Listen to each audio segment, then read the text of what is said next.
नमस्कार, मैं एनआर मनोहर। मेरा खास कार्यक्रम मुलाकात व्यक्तित्व में आज मेरी मुलाकात हो रही है ओम प्रकाश वर्मा से। बात ओम प्रकाश वर्मा की भूमिका की करें तो आप शिक्षक संघ रेसला के चूरू मंडल के अध्यक्ष हो। चूरू मंडल में शेखावाटी क्षेत्र के तीनों जिले चूरू, सीकर व झुंझुनू शामिल है। अभी हाल ही में शिक्षक संघ के जो चुनाव हुए थे उनमें आपने अध्यक्ष पद हासिल किया है। कुछ सवाल हम शिक्षक संघ से जुड़े हुए या वर्तमान में शिक्षक की जो भूमिका है उन पर बात करेंगे और साथ ही वर्तमान दौर की कुछ बातें भी उनके सामने रखेंगे। तो सबसे पहले ओम प्रकाश जी वर्मा, आपको हम जीत की बधाइयाँ देंगे क्योंकि अभी हाल ही में आपने शिक्षक संघ रेसला के चूरू मंडल का अध्यक्ष पद पर शानदार जीत हासिल करी है। बहुत बहुत धन्यवाद सर, बहुत बहुत आभार आपका सर। अगर बातचीत का सिलसिला मैं शुरू करूं तो पहला मैं ये जानना चाहूँगा वर्मा जी कि अगर आपका जो संघ है जी, इस संघ की मुख्य तौर पर वर्तमान दौर में भूमिका क्या है और वर्तमान में ये किस स्थिति पर क्या काम कर रहा है? देखिए सर, ये जो हमारा शिक्षक संगठन ही है जिसको रेसला के नाम से जाना जाता है, RESLA, राजस्थान शिक्षक प्राध्यापक शिक्षा सेवा प्राध्यापक संघ इसका पूरा नाम है।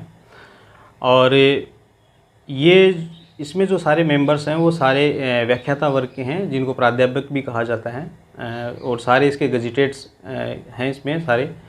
और ये इसकी जो मांग होती है वो व्याख्याताओं से संबंधित मांग ही होती है। व्याख्याताओं की जो विभिन्न प्रकार की जो समस्याएं हैं उनको लेकर ये संघर्षरत रहता है और समय समय पर ये व्याख्याताओं की जो आम व्याख्याता है उसकी आवाज़ उठाता है। मतलब आप मुझे ये समझा रहे हो कि इसकी एक कैटेगरी है, जैसे तृतीय श्रेणी के शिक्षक है, सेकंड ग्रेड के है, लेक्चरर है, तो एज ए लेक्चरर का एक संघ है ये कहना चाह रहा हूँ। हाँ, ये प्योरली लेक्चर्स का एक संघ है जिसके सदस्य व्याख्याता वर्ग ही इसका सदस्य है सर।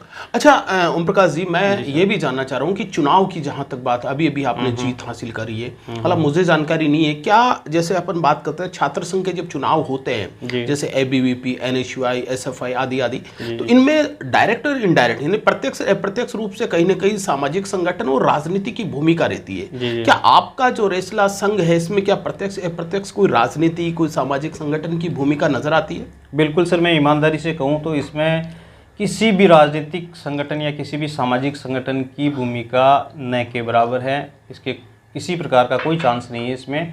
मैंने तो इस प्रकार का कोई इसमें देखा नहीं है। मैं व्यक्तिगत आप पर बात नहीं कर रहा हूँ, मैं ऑल ओवर में बात करूँ तो क्या लगता है कि नहीं, इसमें 1% ना, इसमें कोई संभावना नहीं है। ये मतलब प्योरली गैर राजनीतिक शिक्षक संगठन है जो व्याख्याता वर्ग का है। अच्छा, एक और गंभीर जो मैं बात करूंगा शायद मैं ये कहना चाह रहा हूँ कि जैसे एक परंपरा भारत में मानी जाती है, गुरु गोविंद वाली परंपरा, जिसमें एज ए आपको एक वहाँ पर जो गोविंद का दर्जा दिया गया, में भगवान का दर्जा दिया गया, ये परंपरा कहीं ना कहीं धूमिल है या हो रही है। क्या आप इस चीज़ को महसूस करते हैं? धूमिल तो सर मैं आपसे ये थोड़ा क्लियर नहीं, किस धूमिल का मतलब जो इसका गिरावट है, इसका ओदा की जो एक मैं बोल रहा हूँ एक गुरु को जो गोविंद मान लिया गया, लेकिन अब देखते हैं वर्तमान में इस भागदौड़ की जिंदगी में, बदलते परिवेश में कहीं ना कहीं सब कुछ बदल सा गया है। हाँ बिल्कुल, आपका मैं व्यू जो है वो समझ रहा हूँ। इसमें जो सरकारें हैं आजकल की जो शिक्षा जो नीति है इसमें होता क्या है, जैसे टीचर्स हैं उसका काम होता है केवल पढ़ाना, लेकिन टीचर्स को इतने सारे काम दे दिए जाते हैं पढ़ाने के अलावा कि टीचर्स अपने बच्चों पर इतना फोकस नहीं कर पाता है। और जो आम पब्लिक है वो ऐसा समझ नहीं पाती, वो ऐसा सोचते हैं कि जो टीचर है वो पढ़ाती नहीं है। टीचर पढ़ाते हैं। आप ये कहना चाह रहे हो कि टीचर को पढ़ाई के अलावा दूसरे काम देने से उनकी कार्यक्षमता बाधित होती है? बिल्कुल, कार्यक्षमता बिल्कुल बाधित होती है और वो अपना जो पूरा समय जो उनको बच्चों को देना चाहिए वो दे नहीं पाते।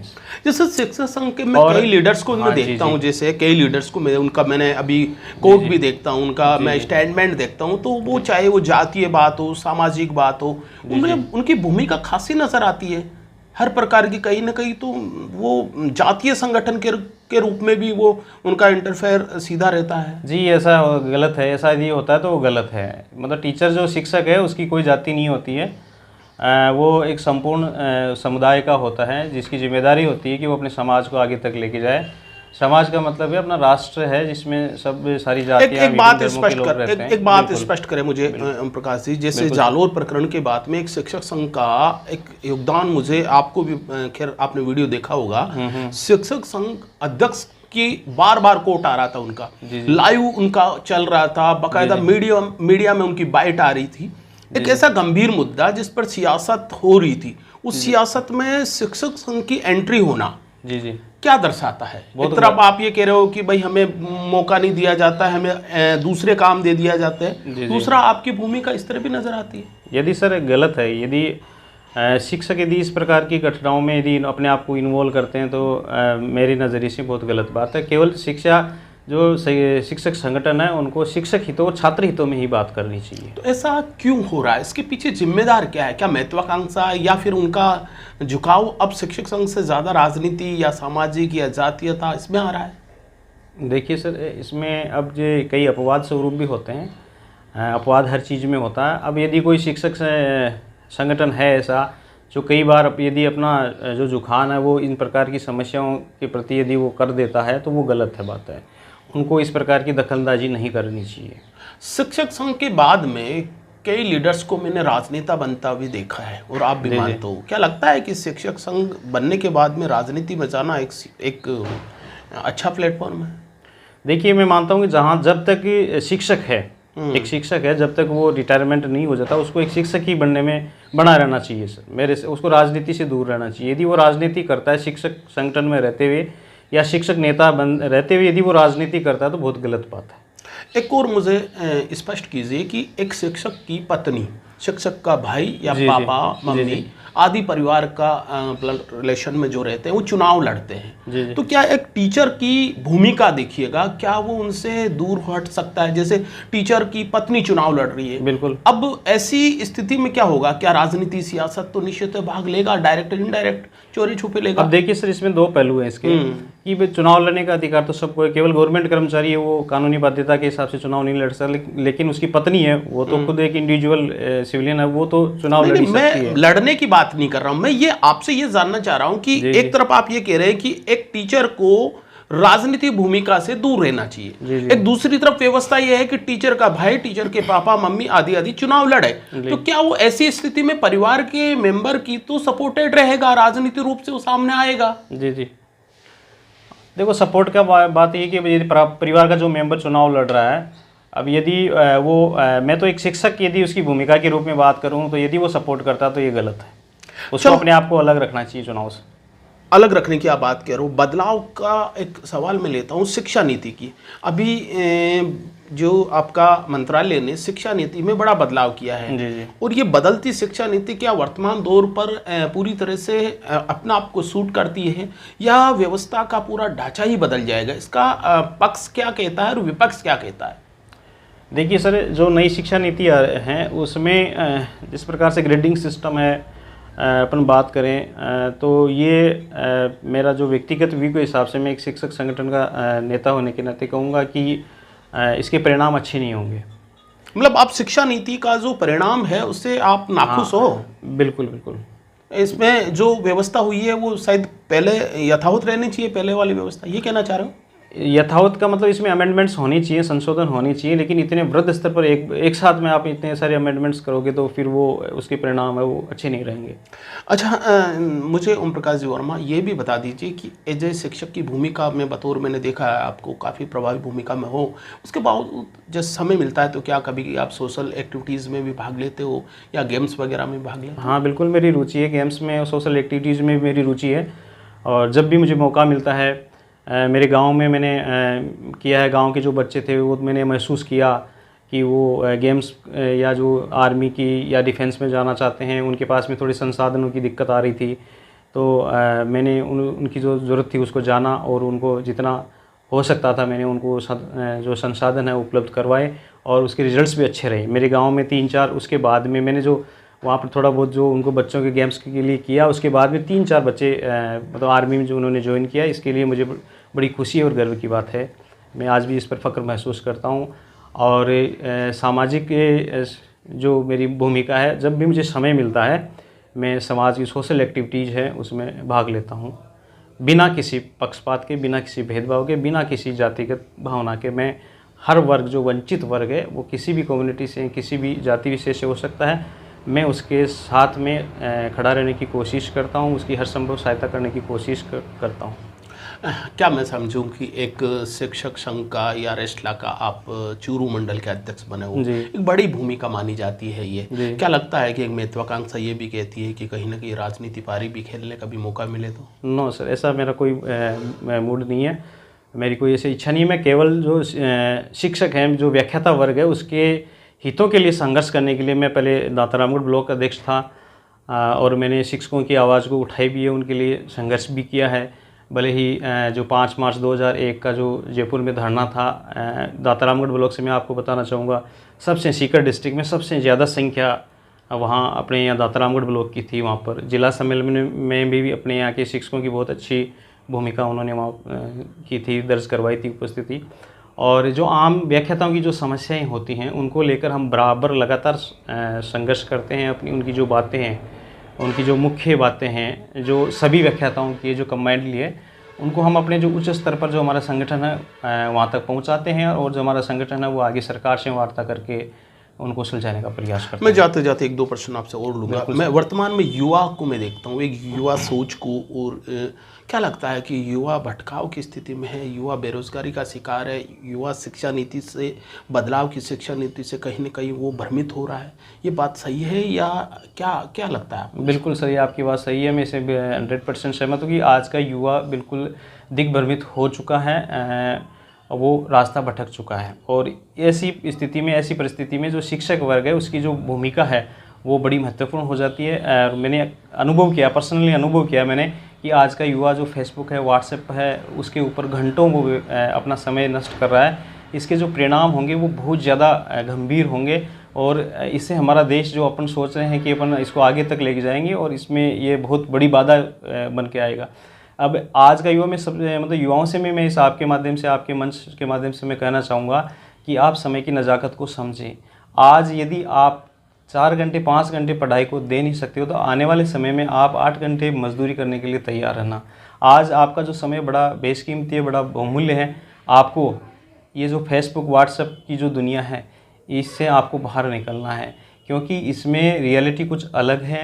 तथ्यों को इतने इस प्रकार से, मैं कभी कभी तो मैं खुद अफसोस करता हूँ कि तथ्यों को इतना तरीके से तोड़ मरोड़ के पेश किया जाता है कि युवा भटक जाता है।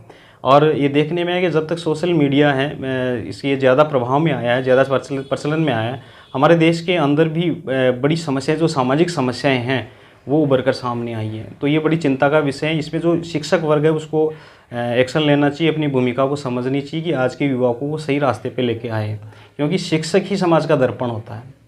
और मैं तो एक बात कहूँगा कि शिक्षक वर्ग है वो मतलब इस प्रकार की गलतियों से बचना चाहिए। कई बार ऐसे में आता है कि शिक्षक भी व्हाट्सएप फेसबुक को इस प्रकार से यूज करते हैं, बहुत गलत बात है। मैं आपके इस माध्यम से कहना चाहूँगा, शिक्षक वर्ग को भी मैं निवेदन करना चाहूँगा शिक्षक वर्ग से कि मैं एक उदाहरण देना चाहूँगा कि एक डॉक्टर गलती करता है तो पेशेंट मरता है, एक इंजीनियर गलती करता है तो एक बिल्डिंग ढह जाती है या कोई पुल वगैरह ढह जाता है। लेकिन सर, यदि शिक्षक गलती करता है तो पूरा का पूरा समाज ढह जाता है।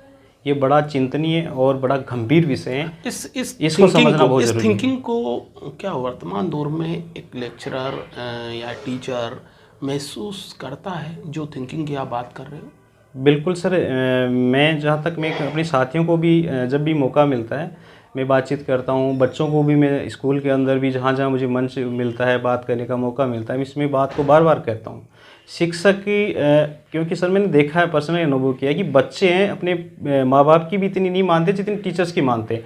और टीचर क्या पहनता है, वो कैसे चलता है, टीचर मतलब कैसे चलता है, क्या पहनता है, बच्चे कॉपी करते हैं। इमिटेशन पावर बच्चों में बहुत ज़्यादा होता है और टीचर की वो कॉपी करते हैं। तो ये इसी से मैं देख रहा हूँ कि ठीक है, मैं आपका ध्यान वहाँ भी खींचूंगा कि कभी न्यूज़पेपर हम उठाते हैं तो उसमें कुछ ऐसी डरावनी हेडिंग आ जाती है, एक नैतिक रूप से ऐसी हेडिंग आती है, छपती है ऐसी खबरें, वो एक चेहरा टीचर का, मैं शुरू का जो पर्सन लिया था गुरु गोविंद वाला, वो कहीं ना कहीं उन पर सवाल खड़ा करती है। जब आप ऐसी खबरें सुनते हो, देखते हो, तो एज ए शिक्षक संघ के लीडर होने के नाते उस समय कितनी पीड़ा महसूस करते बहुत ज़्यादा पीड़ा होती है। यदि इस प्रकार का समाचार प्राप्त होता है, अखबार में, टीवी में देखते हैं, तो बहुत ज़्यादा, मतलब मैंने कहा ना, एक चीज़ की शिक्षक गलती करता है तो वो पूरा समाज उस नुकसान जाता है, गर्त में जाता है।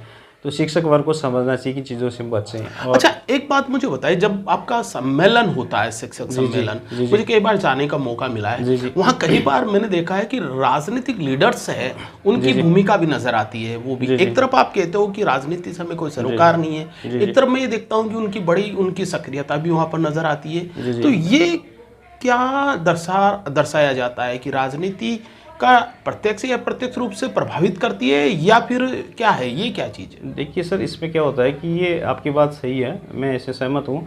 होता क्या एक्चुअली, जो सरकारें होती हैं, शिक्षक संगठन होते हैं, वो क्या करते हैं, वो शिक्षकों की जो समस्याएं होती हैं वो सरकार होती है उसके सामने रखते हैं।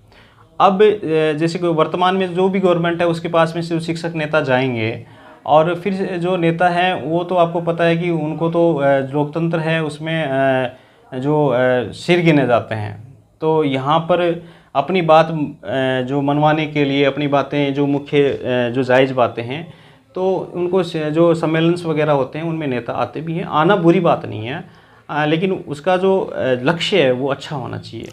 एक शिक्षक नेता जो बिशन सिंह शेखावत, आपने भी नाम सुना होगा, बाद में एक बहुत अच्छे एक पत्रकार भी बने हैं। क्या लगता है, शिक्षक एक अच्छा पत्रकार या अच्छा रिपोर्टर बन सकता है? देखिए, शिक्षक है, शिक्षक वो समाज को दिशा देने वाला होता है, तो बिल्कुल बन सकता है, रिपोर्टर भी बन सकता है, पत्रकार भी बन सकता है। उसकी बहुत बड़ी भूमिका होती है। शिक्षक वर्ग को एक तरह से समाज को वो जिधर लेके जाना चाहता है उधर ले जा सकता है, उसमें उसकी क्षमताएं मौजूद होती है। बहुत बहुत धन्यवाद ओम प्रकाश जी। जी बहुत बहुत धन्यवाद, हमारे चैनल में आए। बिल्कुल। ये थे ओम प्रकाश वर्मा, जो अभी मैंने शिक्षक की एक भूमिका, वर्तमान दौर, राजनीति, सियासत और युवा भटकाव, ये तमाम बिंदु पर मैंने इनका ध्यान खींचा है। सभी का जवाब इन्होंने बेबाक और निष्पक्ष देने की कोशिश करी है। निश्चित तौर पर एक गंभीर सवाल बनता है कि समाज का एक दर्पण और समाज का एक आईना शिक्षक दिखा सकता है। बखूबी गुरु गोविंद की जो परंपरा है वो आज भी कायम रहे।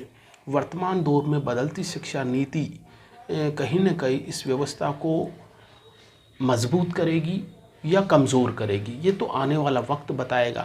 लेकिन शिक्षक संघ के लीडर से मेरी बात हुई है, वो बता रहे हैं, थोड़े चिंतित है कि इस व्यवस्था से कहीं न कहीं ये ढांचा कमज़ोर न हो जाए।